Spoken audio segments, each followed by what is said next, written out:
Good day, mate. Hello. Today I'm going to discuss a game I just played against Bortoli 2018. Now let me introduce you to this guy. Bortoli 2018 is a very good guy. He's got a very high rating, and this is our third game, but this one is in correspondence mode because I was busy doing other things such as programming or something like that. But let's just have a look at this game. It is very interesting game because it is a short game, and due to its shortness, I'm going to discuss it.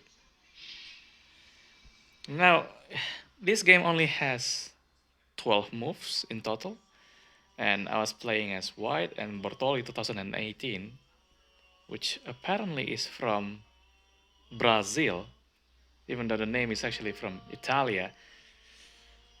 Really, has a very interesting game here. So let's just have a look here. Wow. I was just listening to the song of Little Mermaid there. Okay, let's have a look. So of course I open eccentrically with F4, which is bird opening, and then my opponent Bortoli 2018 open with D5, E3. Of course, giving way for my light square bishop at F1, and of course trying to give way to my queen at D1 to have ways as well. That's the purpose of the move.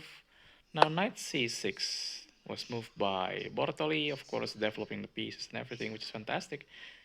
B3 was moved there by me. Of course, the idea is to fianchetto or fianchetto.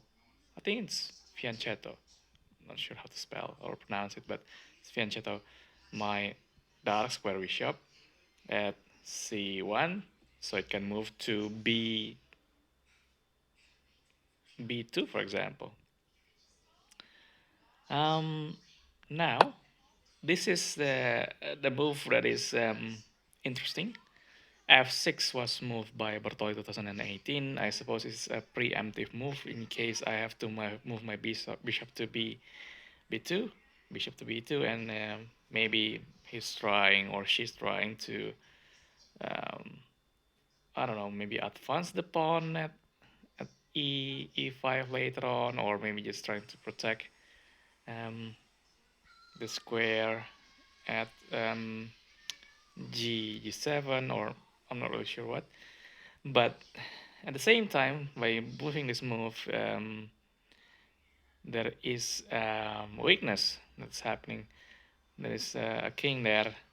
Um, I think the f7 pawn is open, and then there could be a further attack there. Let's just have a look here. It is deemed as blunder from the engine, but um, advantage wise doesn't really change a lot. Like I've got 0.6 pawn advantage, which is not even a pawn. So let's just have a look there. Knight f3, because I believe if Bortoli move the pawn to e5, then I am going to take it using my pawn at f. So this is deemed as a mistake, but yeah, I was just trying to head on fight uh, his plan in case it happened. And yes, well, he did move or she did move e5 there, which of course, according to my plan, I will take, and then I take e5. And then now I move my bishop to b5. Now, next move is a surprising move by Bortoli 2018. It is queen f6, which is deemed as a blunder by the engine here. Well, I can get the idea of queen f6. Of course, it's trying to move its queen, and it has two strong points of attack, which is firstly it can attack my rook, my isolated rook there at a1. If yeah, if you can see from the diagram, if it moves the pawn to e4 at the same time as attacking the knight at f3. And it's sort of putting pressure if I take, I move my knight, I cannot castle king side, which is my plan. But of course, I'm not afraid actually of losing the knight there, or uh, being attacked in the main dark square diagonal. I just castle king side, because by castling king side I am actually attacking its queen. It's gonna be a discover attack, and I'm quite okay with that apparently. So the next best move according to the engine for black is bishop goes to g4, but Really? didn't happen. Yeah, as you can see from this diagram here. You want to be in the video? No, thank you. Okay, but it's a good question though. But of course, black, which I believe will have the plan to actually move e4, which is of course, I know it's trying to attack my knight at the same time as trying to attack the rook down there. So it's double attack, but simply I just move my knight to d4, and this I believe is a fantastic move because at the same time of attacking the queen by discover attack, using my rook, I also attack. Oh, is my hand too big? Is my finger too big? I also attack the knight there using my knight and my bishop. Of course, this knight is pinned, so it cannot really do anything. So this moment, black has to consider moving its queen because queen is a higher value um, piece. But where does it move? Where does black move the queen? It's a very good question to ask because it's very, very interesting on how to defend this. And at this point, I am deemed to be winning 1.4 pound because of this maneuver that I did, which is moving my knight to d4. So what happened here was queen goes to e5. Now, from here, you can see that there is this open h5 square that can be used to attack the king if my queen is, if I can deflect black's queen, but black's queen is there defending at the same time. And I think I can get the advantage here, which is, of course, I don't mind to lose my rook down at a1 if the queen chooses to take it, with the compensation of being able to perform a very good attack towards black uh, defense, which of course somehow bortoli2018 took the bait, which is of course a yummy rook for £5 value, but of course it's jeopardizing its safety.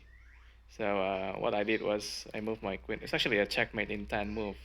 I don't mind losing my rook because I have a very, very, very deadly attack. So queen goes to h5 is the first move for the checkmate in 10 move. It's a check, and I think black has some options. It can move the pawn g6, or it can move the king to d7, which is here, in case you are, if the coordinate is really small.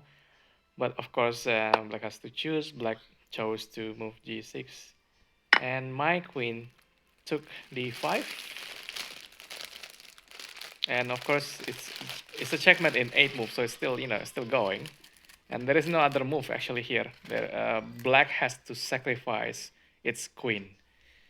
So it's pretty sad. I mean, it's quite forcing actually, because at this position I have so many options to trap the black's king. For example, I can move the next move that will checkmate is I can move my queen to to d8, and it's a checkmate. So this one here, and what other things? I can simply move my queen to f7, and it's actually a mate in two or something like that. Yes, some mate in, yeah, maybe I don't know. But basically, it's just the black king has some castle and it's wide open. It's being exposed wide open, and there is no other way, I suppose, in in defending this properly. I suppose black has lost a tempo by the queen taking the rook at the corner there. It has to come back, but there is no really good safe place.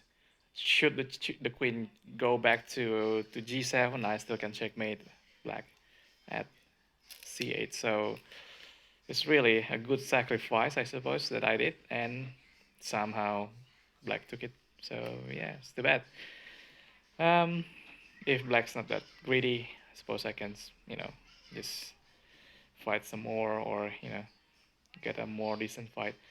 Anyway, it's an interesting game. So what happened was, of course, black defended incorrectly. Yeah, black moved the bishop there to d7. Well, what can I say about this?